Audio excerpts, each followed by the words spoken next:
My name is Anna, and I am 30 years old. Every night, I lie awake, staring at the ceiling, wondering where it all went wrong. I used to believe that life had something better for me, that if I held on long enough, I'd find my way to happiness.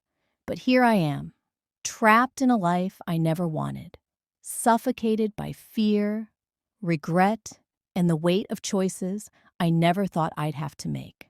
I don't know if I ever really had a childhood.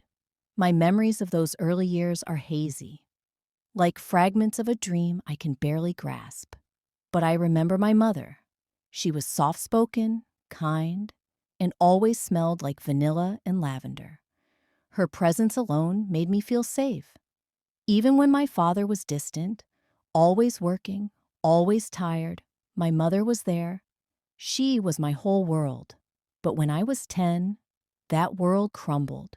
She died suddenly, an illness that took her away before I even understood what was happening. One day, she was there, brushing my hair and kissing my forehead, and the next, she was gone. No goodbyes, no last words, just an empty space that could never be filled. I thought my father and I would grieve together, that maybe we would hold on to each other now that we had lost the most important person in our lives. But instead, he changed. At first, it was silence. Days would pass without a word from him. He would sit in his chair, staring at nothing, a drink in his hand, lost in his own misery. Then the silence turned to anger. The first time he hit me, I was too shocked to cry. It was a slap across the face, so sudden, so unexpected, that I didn't even process the pain until I saw the look in his eyes. There was no regret, no hesitation, just rage. That slap was the beginning of years of torment. The house that once smelled of my mother's baking now reeked of alcohol and regret. The warmth she left behind was replaced with cold, heavy fear. I learned to move quietly, to make myself small, to disappear when I sensed his mood shifting. But no matter how careful I was, the beatings always came. I ran away for the first time when I was 12. I didn't have a plan. I just knew I had to get out. But the world outside was no kinder than the one I was trying to escape. I wandered the streets for hours, hungry and scared, before an old shopkeeper found me shivering behind his store and called the police. They brought me back home, back to the monster waiting for me. After that, the punishments got worse. I tried again and again. At 14, I made it to a friend's house, begging her parents to let me stay. They called my father, thinking they were helping. The next day, I showed up to school with a black eye and a swollen lip. No one asked questions. No one ever did. By 16, I had given up on escaping. And then I met Tom. I met Tom on a cold evening in early spring.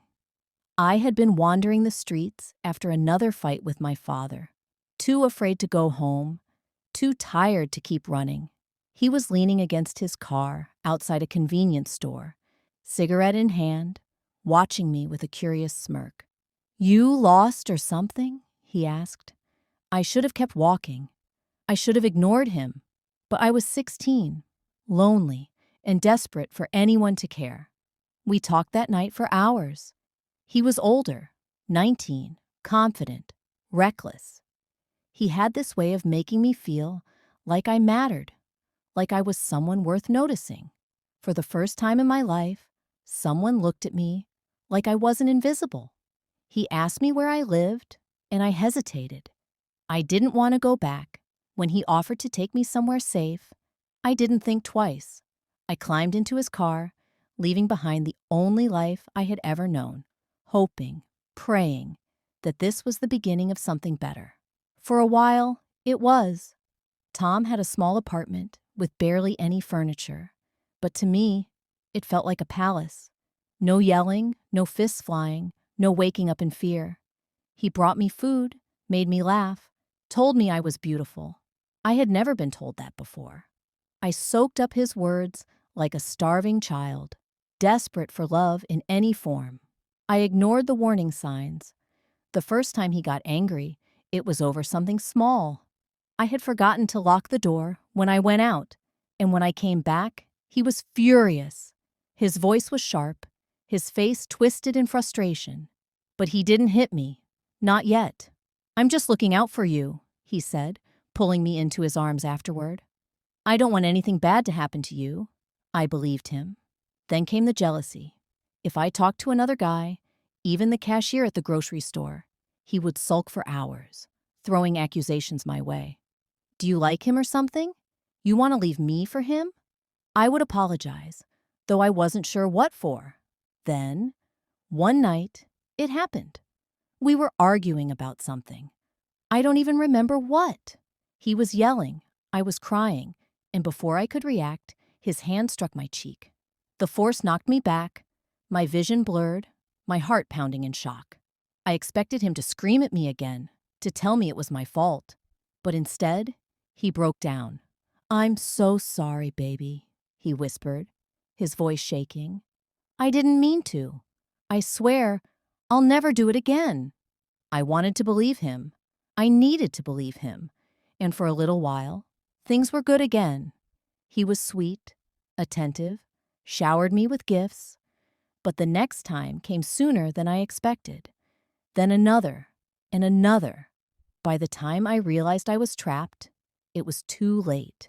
At 17, I found out I was pregnant. For a brief moment, hope bloomed inside me. Maybe this would change things. Maybe Tom would finally grow up, become the man I thought he could be. I imagined us as a family, happy, stable, safe. But reality had other plans. Tom was arrested for robbery just a few months later. I watched as they put him in handcuffs, his eyes filled with panic as he begged me to wait for him. "I love you, Anna. Don't give up on me," he said before they took him away. And just like that, I was alone again. I went to my father's house, hoping, foolishly, that maybe he would take me back, that he would see the life growing inside me and soften. But when he opened the door and saw my pregnant belly, his face twisted in disgust. "You're not my daughter anymore," he said, slamming the door in my face. Tom's family wasn't any better. They wanted nothing to do with me, blaming me for ruining his life. I was nothing to them. So I did what I always did. I survived. I found a shelter for women like me, women with nowhere else to go. I gave birth to a baby boy, and the first time I held him, I swore I would be better, that he would never know the pain I had known. But when Tom got out of prison, I went back to him. I wish I could say I don't know why, but I do. I had no job, no money, no support. I was terrified. And Tom knew exactly what to say. He held our son, tears in his eyes, promising he had changed. He swore he would be a good father, that he would never hurt me again. I wanted so badly to believe him, but some cycles don't break so easily. The bruises came back, the apologies followed, the fear settled in my bones like an old friend. And now, at 30, I sit here, looking at the woman in the mirror, wondering if this is all there is for me. I used to dream of escaping. Now, I don't even know if I remember what freedom feels like. The years passed, blending into each other like a blur of fear, regret, and fleeting moments of hope that never lasted. My son, Ethan, grew up in the middle of it all. He was the only light in my life, the only thing that kept me going. I told myself that as long as I had him, I could endure anything. But deep down, I knew I was lying to myself. Tom never changed. The abuse became more frequent, more brutal. Some days, it was just words, sharp enough to cut deeper than any slap. Other days, it was his fists, his rage, his need to control me. And no matter how many times he apologized, no matter how many promises he made, I knew the truth. He would never stop. I lived in fear, constantly walking on eggshells, trying to keep the peace. But peace never lasted in our home. Every little thing set him off. If I didn't answer his calls fast enough, if dinner wasn't ready on time, if I looked at him the wrong way.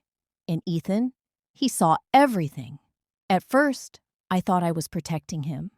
I told myself he was too young to understand. But as he got older, I saw it in his eyes. The fear, the confusion, the silent question he was too afraid to ask. Why don't we leave? The truth was, I didn't know how. Then, one night, everything changed. Tom came home drunk, angrier than usual. I could see it the moment he stepped through the door, the way his hands clenched into fists, the way his eyes burned with something dangerous. I tried to stay quiet, to avoid setting him off, but it didn't matter. "Who the hell were you talking to today?" he demanded. I didn't even know what he was talking about. The neighbor? That guy at the grocery store? Don't lie to me, Anna. Before I could explain, before I could do anything, his hand was around my throat, pushing me against the wall. I gasped, struggling for air, my vision blurring. I could hear Ethan screaming in the background, begging him to stop. And then, for the first time in my life, something inside me snapped. I wasn't going to die here. I wasn't going to let my son grow up in this nightmare. Summoning every ounce of strength I had, I grabbed the lamp from the table and smashed it against Tom's head. He stumbled back, cursing, blood dripping down his face. I didn't wait to see what he would do next. I grabbed Ethan's hand and ran. We didn't stop. I didn't even grab our things. I just ran, barefoot, my heart pounding, Ethan clinging to my side. We ran until we reached the nearest police station. I could barely breathe, barely speak, but I forced the words out. I need help. For the first time in my life, someone listened. The next few weeks were a whirlwind. The police arrested Tom. I filed for a restraining order. A shelter took us in, giving us a safe place to stay. It wasn't easy. I had nothing, no money, no job, no home. But I had Ethan, and for the first time in years, I had hope. It took time, but I rebuilt my life from nothing. I got a job, saved every penny I could, and eventually found a small apartment for just the two of us. It wasn't much, but it was ours, and it was safe. I still have nightmares. The scars, both the visible and invisible ones, will never fully go away, but I'm free. And so is Ethan.